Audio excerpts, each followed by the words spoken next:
Another major thing that people put all kinds of wild questions and answers on was the pop riveting question.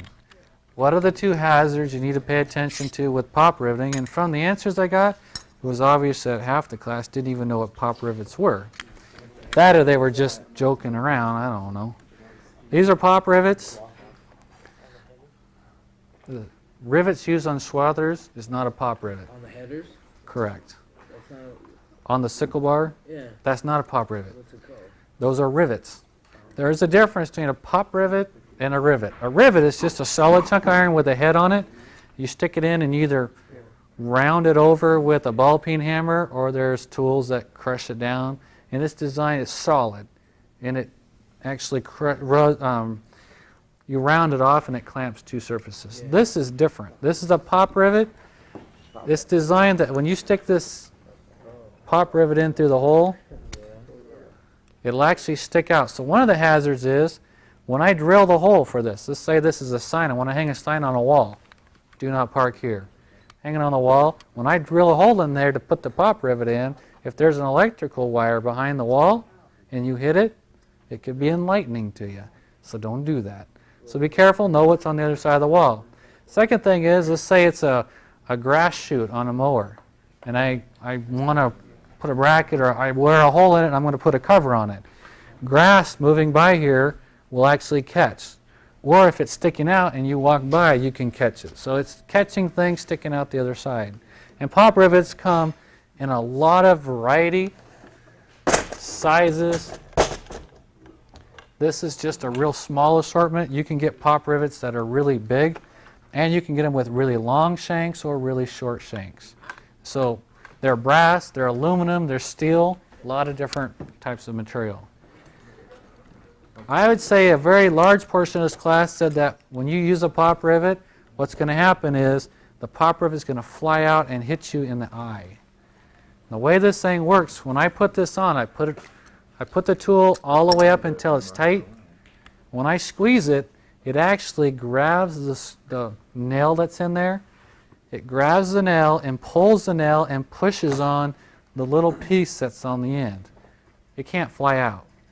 When I release it, you slide it down one more time.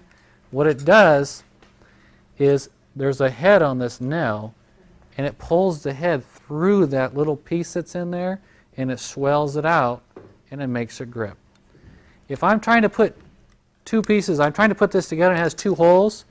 If I put it like this, and I tighten this up, it'll grip it right there, and I won't be able to put those in. So before I grip this the second time, I want to make sure that I put the second one in, because that actually has a placeholder. When I squeeze it the second time, it's going to break the nail off, but it doesn't go flying out, because otherwise it would have hit you, right? The only time it's going to come out is when I release the handle. When I release the handle, the nail comes out. So it's not going to fly out. So they're pretty simple and pretty easy to deal with. This one actually broke the first thing. Usually it takes 2 pulls. And they're fast and easy for hanging signs and stuff. You see a lot of manufacturers use them because they don't have to screw 2 bolts and torque it. You'll see them with electrical connections. They'll take a wire, stick it on the frame, pop rivet it on. It's fast and cheap. So if you ever have to deal with wiring on trailers, it's like the worst thing that you can find on your trailer because they tend to corrode. You just throw this nail away. Looking at this one, when you're done, there's going to be a piece sticking out. If you use a real short one, it won't stick out very far. If you use a really long one, it'll stick out more. So 2 hazards. Sticking out, it could catch stuff or catch you. And the second one is when you drill the hole, hitting an electrical connection or something like that. That's been using the drill. That's actually the drilling part of it. So you have to drill a hole before you can use a pop rivet. So other than that, if you buy a pop riveting gun, this thing actually has 4. There's 3 sizes right here and 1 that's in here.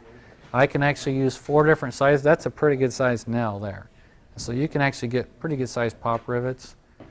And so it's just handy to have. Another handy tool that wasn't really in your handouts that comes in really, really handy. This is a blind hole puller. It's designed to go inside of a hole and pull a seal out, a bearing race, a bearing. If you get to a course and you get to do some reel work, whether it's a roller you're pulling the bearing out or the reel, what this is designed to do, when you put this in a hole and you screw the two pieces together, it expands and it reaches behind a bushing, a bearing, a seal. You put a slide hammer on it and you can actually pull it out. If you've ever tried to get a bushing out of a hole that you can't get behind, it can be a real pain. And so it's one of those extremely time-consuming, time-saving tools that works really well. If you get a kit, the kit actually does quite a variety of sizes. So you can do everything from about 3/8 of an inch all the way up to about 1.5 inches, I think is what this one will do.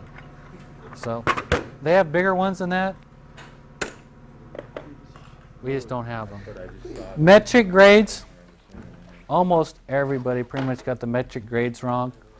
The 3 different sizes of metric bolts, it'll say, every metric bolt will say a grade number. This one here says 8.8. 8.8 is equivalent to a grade 5. It's a medium grade. So you got a 5, 5.4, an 8.8. There's a 10.9 and a 12.9. So the 12.9 and the 10.9 are like a grade 8 bolt, very heavy duty. The grade 5.4 is like a grade 3. It's a cheap, low quality bolt. But if I pick up a bolt, you should be able to pick up any bolt and identify it. If it has slashes on it, it's going to be a standard American bolt.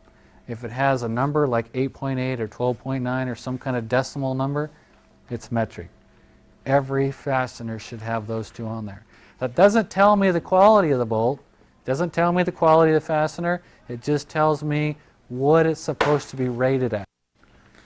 To know if it's a quality fastener, this one has a symbol on it, it's a triangle. That triangle actually tells you who the manufacturer is.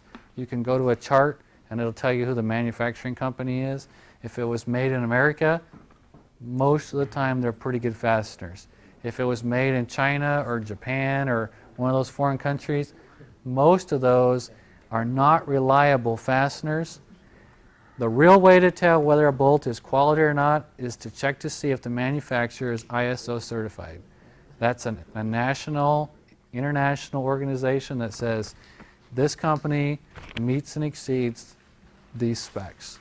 And if the company is not ISO certified, that means they're not having their stuff tested, and the chance of finding substandard bolts is very high. So that's how you would know.